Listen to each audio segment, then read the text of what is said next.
Electricity आज एक ऐसा महत्वपूर्ण आविष्कार माना जाता है जिसके आविष्कार के बाद लगभग हर एक चीजों की इन्वेंशन बहुत ही जल्दी हुई है। आज हम इलेक्ट्रिसिटी के बिना एक कदम भी नहीं चल सकते। स्मार्टफोन से लेकर हमारी घर के हर एक चीजों में इलेक्ट्रिसिटी का यूज बहुत ही ज्यादा होता है।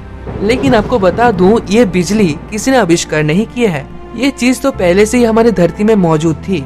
हम लोग आविष्कार किए हैं सिर्फ वही तरीका जिससे ये बिजली को यूज करके हम कोई भी काम आसानी से कर सके। तो हेलो दोस्तों, मैं हूँ कृष्णेंदु चौधरी और आप देख रहे हैं सीक्रेट दुनिया यूट्यूब चैनल। तो आज की इस वीडियो में हम इलेक्ट्रिसिटी आविष्कार के पीछे इंटरेस्टिंग इतिहास को जानेंगे। तो इसीलिए इस वीडियो को अंत तक जरूर देखते रहें और साथ ही साथ ऐसे ही इंटरेस्टिंग वीडियोस आपको और कोई भी चैनल में देखने को नहीं मिलेगी। तो इसीलिए इस चैनल को अभी के अभी सब्सक्राइब करके बेल आइकन को जरूर प्रेस कर दें। तो इस दुनिया में कोई भी चीजों की आविष्कार रातों रात तो नहीं हुई थी। एक आविष्कार के पीछे बहुत सारे साइंटिस्ट की निरंतर मेहनत छुपी होती है। वैसे ही इलेक्ट्रिसिटी आविष्कार करने के लिए हजारों सालों से बहुत सारी कोशिशें चलती आ रही है। आज से लगभग 2600 साल पहले यूनान की एक मैथमेटिशियन जिनका नाम था थेल्स, वो नोटिस करते हैं कि रेशम के ऊपर कोई भी ऑब्जेक्ट को रब करने से या घिसने से उसमें छोटे छोटे पेपर की टुकड़े चिपकने लगती है। लेकिन उस समय थेल्स इस चीज को काला जादू समझ बैठे। फिर इसके लगभग 2000 साल बाद विलियम गिलबर्ट, जो कि इंग्लैंड के एक जाने माने डॉक्टर थे और साथ ही साथ वो एक साइंटिस्ट भी थे, उन्होंने पहली बार ये नोटिस किया कि कोई भी वस्तु को किसी भी चीज के ऊपर रब करने से यानी कि घिसने से उस वस्तु के ऊपर आकर्षण करने की क्षमता आ जाती है। जैसे अगर कोई भी पेन को हमारे बालों से रब किया जाए तो छोटे छोटे कागज की टुकड़े पेन में चिपकने लगती है। तो विलियम गिलबर्ट ये एनर्जी का नाम देते हैं इलेक्ट्रिसिटी।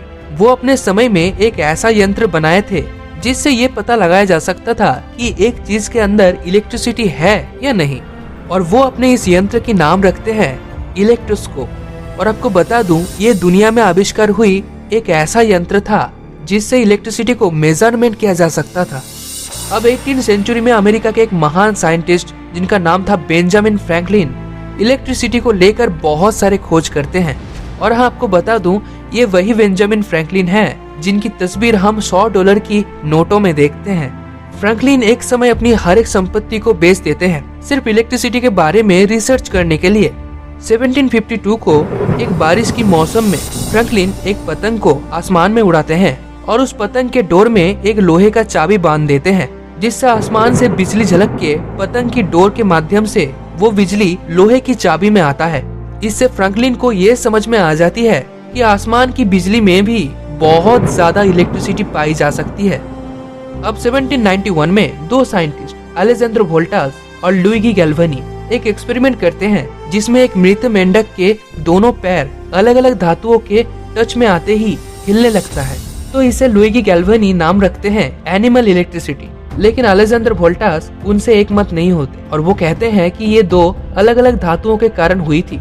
इसलिए 1792 में वोल्टास अकेला एक रिसर्च में लग जाते हैं और सन 1800 में दुनिया में पहली बार बैटरी की आविष्कार करते हैं। वो अलेक्जेंडर वोल्टास जिंक और कॉपर से बनी प्लेट्स को सोडियम हाइड्रोक्साइड से गिला करके उस बैटरी को बनाते हैं। वोल्टास की आविष्कार हुई इस बैटरी को एक इलेक्ट्रिसिटी के सोर्स के रूप में इस्तेमाल करा जाता था और इस तरह की इलेक्ट्रिसिटी को डीसी करंट कहा जाता था। अब 1821 को माइकल फेराडे, जो कि इंग्लैंड के एक साइंटिस्ट थे, उन्होंने मैग्नेटिज्म की मदद से मोटर बनाए थे जिसे डीसी मोटर भी कहा जाता है। लेकिन अभी तक इलेक्ट्रिसिटी रिसर्च को एडवांस करने की बहुत कोशिश चल रही थी। 1879 में American scientist Thomas Alva Edison एक इलेक्ट्रिसिटी बल्ब की आविष्कार करते हैं और इसके साथ ही साथ इलेक्ट्रिसिटी के फील्ड में बहुत सारी आविष्कार निकल के आता है। एडिसन ने इलेक्ट्रिसिटी प्रोड्यूस करने की एक कंपनी बनाई थी, लेकिन अभी डीसी करंट से फैक्ट्री से सिर्फ 3 किलोमीटर की रेंज तक ही इलेक्ट्रिसिटी को भेजा जा सकता था, जिससे और भी दूर तक इलेक्ट्रिसिटी को भेजने के लिए ज्यादा से ज्यादा इलेक्ट्रिक प्रोड्यूस फैक्ट्रीज को लगानी पड़ती थी, जिससे इलेक्ट्रिसिटी और भी ज्यादा महंगी होती जा रही थी। अब इस चीज का समाधान ढूंढते हैं एडिसन की कंपनी में काम करने वाला और एक साइंटिस्ट जिनका नाम था निकोला टेस्ला। अब निकोला टेस्ला एक नई तरह से इलेक्ट्रिसिटी प्रोड्यूस मैकेनिज्म आविष्कार करते हैं, जिससे ये हुआ कि इलेक्ट्रिसिटी को बहुत दूर के रेंज तक भी ले जाया जा सकता था और साथ ही साथ ये बहुत ही ज्यादा सस्ता भी था। लेकिन एडिसन उनके इस काम को रोक देते हैं, जिसके कारण निकोला टेस्ला उनकी कंपनी को छोड़ देते हैं और वो अकेला ही रिसर्च में लग जाते हैं। अब 1897 में निकोला टेस्ला एसी जनरेटर और एसी मोटर की आविष्कार करते हैं। अब इस एसी इलेक्ट्रिक को बहुत दूर तक पहुंचाना भी संभव था।